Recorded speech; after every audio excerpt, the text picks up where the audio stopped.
My boyfriend tried to propose to me at a funeral, and when I turned him down, he said if I truly loved him I would have said yes.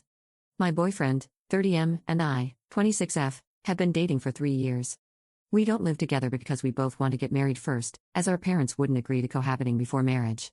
I've been fairly obvious about wanting to get married, and my boyfriend has picked up on it. Last week, we went to my great-aunt's funeral. Although I didn't know her very well, I was still upset, and it was really hard to see how much it hurt my mother. So, after the funeral, we went to a hall that we rented to cater to the other mourners and to remember her. My boyfriend saw this as a chance to propose. This left me mortified, and everyone was staring at us for using this to make it about ourselves. I said no, and he got angry and walked off, saying that I'm the one who wants to get married, so I shouldn't care where he proposes. He also said that if I truly loved him, I would say yes. He's ignoring me right now and won't give me a chance to explain. In any other scenario, I would say yes, but I didn't think it was the right place or time. I'm wondering if I'm the one who's wrong because I rejected him even though I want to get married. When I asked my coworker, she agreed that what I did was wrong, but I want some more opinions from people who don't know me. Edit.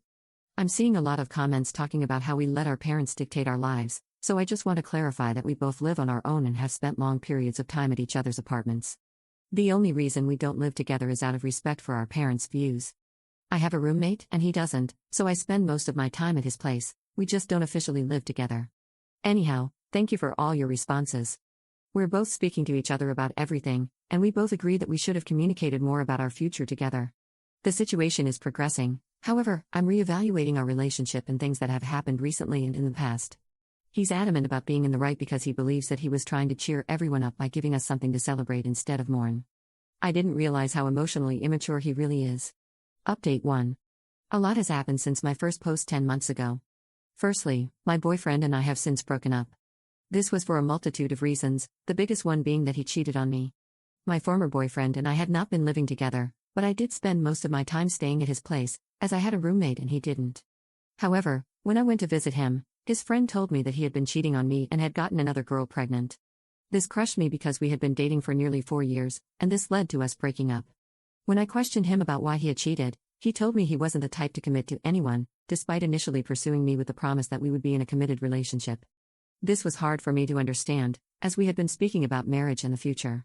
When we used to talk about marriage, he would always say that he would never be happy in a marriage where he got proposed to, as it would be an insult to his masculinity. Looking back on this, I should have realized that he had many noticeable toxic traits. He proposed to me at my aunt's funeral, which is something I will never understand. When I asked him why he did that, he initially claimed it was to make everyone happy, but when I pushed him for more information, he told me it was to show his lover that I was a bad person. This is because he was cheating on me with my aunt's friend's daughter, who was at the funeral. So, he proposed to me to show that our relationship is over to that girl in order to justify why he was cheating, even though he knew that I was grieving. Since we broke up about 3 weeks after the funeral, his friend who exposed the affair to me told me that because she was pregnant, he had to find a way to make her not leave him and chose the funeral to make a public display for her. I haven't seen him since the breakup, and his friend moved all of my stuff out of the apartment for me so I don't have to see him.